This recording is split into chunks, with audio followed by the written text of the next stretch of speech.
নমস্কার, আমি মোহাম্মদ কাইফ। আপনারা আজকের একটা বিশেষ পর্ব দেখছেন এবং যেখানে আমি অনেক জুনিয়রের কাছে এবং অনেক ফার্স্ট সেমিস্টারের স্টুডেন্টদের কাছে স্পেশালি অনেক রিকোয়েস্ট পাই যে কীভাবে ইমপ্রুভ করব ইংলিশ এবং English how much it's important in legal career also. So basically I want to make very clear on this particular part that English is not a very essential thing of our life. So there is some discrimination between people that he knows English, that doesn't mean that he knows everything. So English is not the essential for everything, and it's not showing that you know everything. So it's just a language. So be very careful on this particular part. এবারে particular কোশ্চেনে আসি, যারা আমরা vernacular medium থেকে আসছি, মানে যারা নন English medium থেকে, যেমন আমি বা আমার মতন অনেকে আছে যারা হিন্দি মিডিয়াম বা অন্যান্য মিডিয়াম থেকে আসছে, তাদের ফার্স্ট প্রবলেম কোনো প্রফেশনাল কেরিয়ারে হয় যে ল্যাঙ্গুয়েজ ব্যারিয়ার। যেমন আমারও হয়েছে, যেমন আমি পার্টিকুলার একটা বাংলা মিডিয়াম স্কুল থেকে পড়াশোনা করেছি এবং তারপরে আমার লিগেল প্রফেশন আসার পর আমি যখন শিলিগুড়িতে আসি স্পেশালি, তখন আমি দেখেছি এখানে মানুষরা 5-6টা ল্যাঙ্গুয়েজে কথা বলে, যেমন Bangla, Hindi, English, Nepali. So it's very difficult for me to understand মানে the language here only, because where I am from, the only language is used is Bengali. So the basic concept is that when you are starting learning things and you are facing so much problem and trouble in this particular scenario. এবার আমি যে main 3টে জিনিসের উপর focus করেছিলাম, বা আমার English professor যে মেন 3টি জিনিস বলেছিল, সেই 3টি রুলস বা টিপস সব থেকে ইম্পর্টেন্ট। মানে সেটা আমি শুধুমাত্র লিগাল ফিল্ডের জন্যই বলছি না, এটা যে কোনো ফিল্ডের যে কোনো স্টুডেন্ট সে ইংলিশে বলতে পারে, মানে ইংলিশ বলার শুরুতে বা ইংলিশ জানার শুরুতে সেই 3টে টিপস তারা মাথায় রাখতে পারে। প্রথম হচ্ছে রাইটিং, সেকেন্ড হচ্ছে রিডিং, থার্ড হচ্ছে লিসনিং। এবং এই 3টে রুল, মানে writing, reading, listening, writing, reading, listening, এই 3টে জিনিস most important part to learn any language. It's not about English. তো আপনি যখন লিখবেন প্রতিদিন একটা করে পেজ, সেটা যে কোনো সাবজেক্টের ওপর হতে পারে, সেটা আপনার নিজের ওপর, কোনো ফ্রেন্ডের ওপর, একদম ছোটো বাচ্চাদের মতন যেমন রচনা লেখে, স্টার্ট ডুইং দ্যাট। লিসনিং, শোনাটাও খুব ইম্পর্টেন্ট। যখন আপনি ইংলিশে কোনো সিরিজ দেখছেন, ইন্ডিয়ান কোনো ভিডিও দেখছেন ইংলিশের ওপর, বেসিক্যালি আমরা যদি আমেরিকান ইংলিশ বা ব্রিটিশ ইংলিশে ফলো করি, তাহলে আমাদের কাছে খুব ডিফিকাল্ট হবে এটা বোঝা। তো বেস্ট হচ্ছে তোমরা কোনো ইন্ডিয়ান সিরিজ দেখো, ইন্ডিয়ান মুভিজ দেখো, যেটা ইন্ডিয়ান ইংলিশের ওপর তৈরি। থার্ড হচ্ছে লিসনিং, রাইটিং অ্যান্ড রিডিং। এবং রিডিং হ্যাবিটটা খুব ইম্পর্টেন্ট, কারণ তুমি যখন একটা হ্যাবিট করো, প্রতিদিন একটা পেজ, ইংলিশের একটা পেজ, যে কোনো বই, সেটা সহজ ইংলিশ ল্যাঙ্গুয়েজে লেখা, যখন তুমি পড়বে, তখন ওখানের মধ্যে নতুন নতুন ভোকাবুলারিজ তোমার মধ্যে অ্যাড হবে এবং সেটার মধ্যে তোমার নিজের ইংলিশ বা কনফিডেন্ট লেভেলটা বুস্ট হবে। এবং তুমি দেখবে মানুষের এক্সপ্রেশন কীরকম হয়, কোন জায়গায় কোনটা ইউজ হচ্ছে।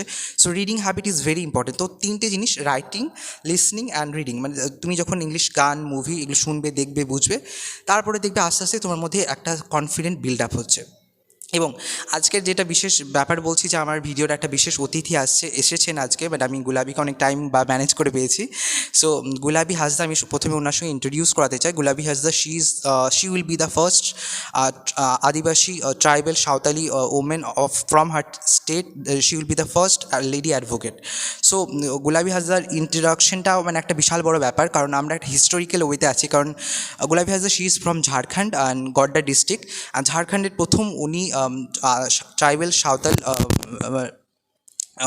মহিলা হবেন যিনি লয়ার বা অ্যাডভোকেট হবেন। তো তার জন্য আমি গুলাবি হাসদাকে একটু, মানে গুলাবি হাসদার যে স্টেজের মধ্যে ছিল, যে উনিও যে এই পার্টিকুলার প্রবলেমটা আরও বেশি করে ফেস করেছিল, সেটাকে নিয়ে আমি গুলাবি হাসদাকে কিছু টিপস দেওয়ার জন্য অনুরোধ করবো। কারণ আমি দেখেছি বা আমার প্রফেসররাও সবাই জানে যে হাউ শি ইমপ্রুভড আ লট, মানে প্রফেশনাল মার্কসের দিক থেকে বলতে পারেন, বা স্পিকিং স্কিলের উপর বলতে পারেন, প্রেজেন্টিং স্কিল। তো গুলাবি হাসদা ইমপ্রুভড আ লট। সো আমি চাই গুলাবি হাসদা এই ব্যাপারে কিছু বলুন। So basically my question is that Gulabi Hazda, what is your tips? मतलब तुम क्या, मतलब Gulabi Hazda is non-Bengali, so I want to ask her in Hindi also. So Gulabi Hazda, तुम कुछ बात बोलो जो जो लर्निंग फेज में है, जो जिन लोगों को सीख रहा है हिंदी, सॉरी इंग्लिश, तो उन लोगों को क्या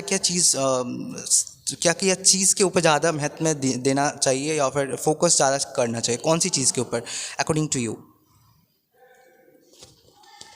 फर्स्ट ऑफ ऑल सब लोग को गुड मॉर्निंग। मेरा नाम गुलाबी हंसदा है।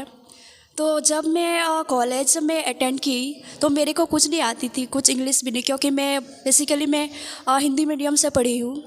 इसलिए मैं बहुत डिफ़िकल्ट फेस की हूँ यहाँ कॉलेज आके, क्योंकि जब मैं यहाँ पे देखती थी लोग, मतलब मेरी फ्रेंड लोग को बहुत मतलब अच्छा से इंग्लिश बोलते थे, और मेरे को बहुत प्रॉब्लम होता था कि मेरे को कुछ नहीं आता है। मतलब सीबीएसई बोर्ड है मेरा, कॉलेज में देना पड़ेगा तो कैसे करूँ।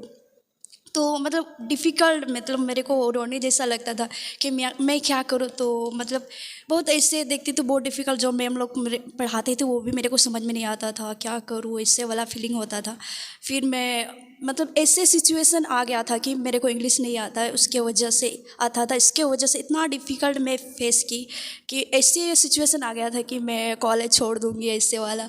फिर मेरे दोस्त लोग मिल गए कॉलेज में, तब उन लोग ने मेरे को बहुत मोटिवेट किया कि ऐसे कुछ भी नहीं है, अगर तुम प्रैक्टिस करोगे ना, जो भी मैम लोग पढ़ाते हैं उसको देखो, इंग्लिश में जो भी लेक्चर है वो सब सुनो, या इंग्लिश मूवी देखो, इंग्लिश सॉन्ग सुनो, ऐसे करके मेरे को मेरी दोस्त लोग बहुत मोटिवेट किए। फिर मैंने धीरे धीरे शुरू किया।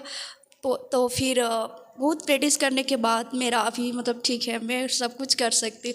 Now I feel I can do anything in English. So now I feel proud because I know English.